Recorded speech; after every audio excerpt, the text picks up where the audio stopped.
নমস্কাৰ গাইজ, কথাটো হ'ল এনেধৰণৰ। আজি আমি পাৰি আছো ঘৰত কঠীয়া, আৰু এই ভিডিঅ'টো প্ৰস্তুত কৰিব লগা হ'ল এই কাৰণেই যে আজিকালি সচৰাচৰ আমি যি কৃষি কৰোঁ বা খেতি কৰোঁ সেইসমূহ আমি ট্ৰেক্টৰেৰে কৰোঁ আৰু অত্যাধুনিক সা সঁজুলিৰে কৰোঁ।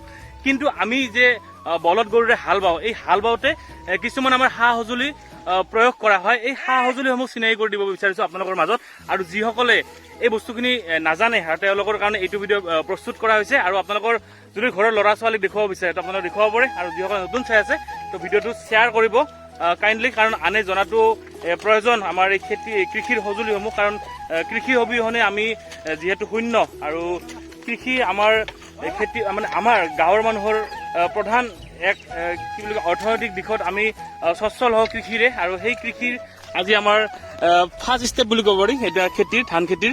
আৰু এয়া এইফালে কঠীয়া সিঁচা হৈছে, কিছুমানে কঠীয়া বুলি কয়, কিছুমানে বীজ সিঁচা বুলি কয়, আৰু আমাৰ ফালে বিধান পাৰা বুলি কওঁ। এইবিলাক আমি পাৰিছোঁ আৰু আজি লাষ্ট হয়, এইখিনি আমি পাৰিম। আৰু এতিয়া আপোনালোকক মই সঁজুলিসমূহ কি কি প্ৰয়োগ হয় তো সেইসমূহ দেখুৱাই আছোঁ।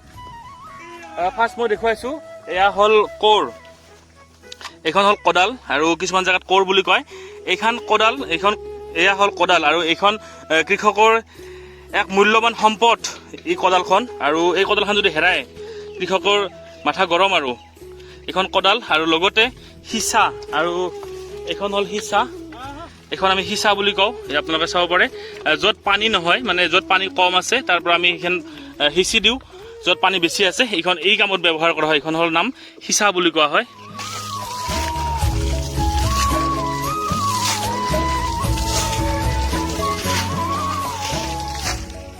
আৰু এইখন দেখুৱাব পাইছে আপোনালোকে মৈ, এইখন কি কামত ব্যৱহাৰ হয় জানেনে?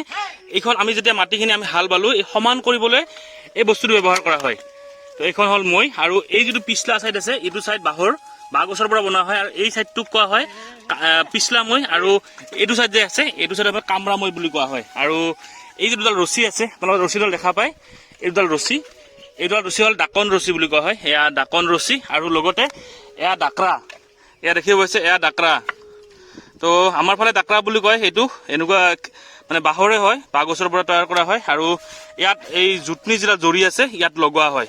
এয়া চাব পাৰিছে আপোনালোকে, খুব এক বেলেগ ধৰণৰ বস্তু কৃষকৰ এইবিলাক। তো ইয়াত ৰখা আছে, আৰু ইফালে হাল বাই আছে। মই গৰুৰ ওচৰলৈ গৈ আছোঁ আৰু আপোনালোকক দেখুৱাই আছোঁ। এয়া হ'ল বলদ গৰু, আৰু যি গৰুৰে হাল বোৱা হয় আমাৰ অসমীয়া সমাজত তেতিয়া বলদ গৰুৰে হাল বায়। আৰু এই হাল বাওঁতে প্ৰয়োগ কৰা কিছুমান মই বস্তু দেখুৱাই আছোঁ আপোনালোকক।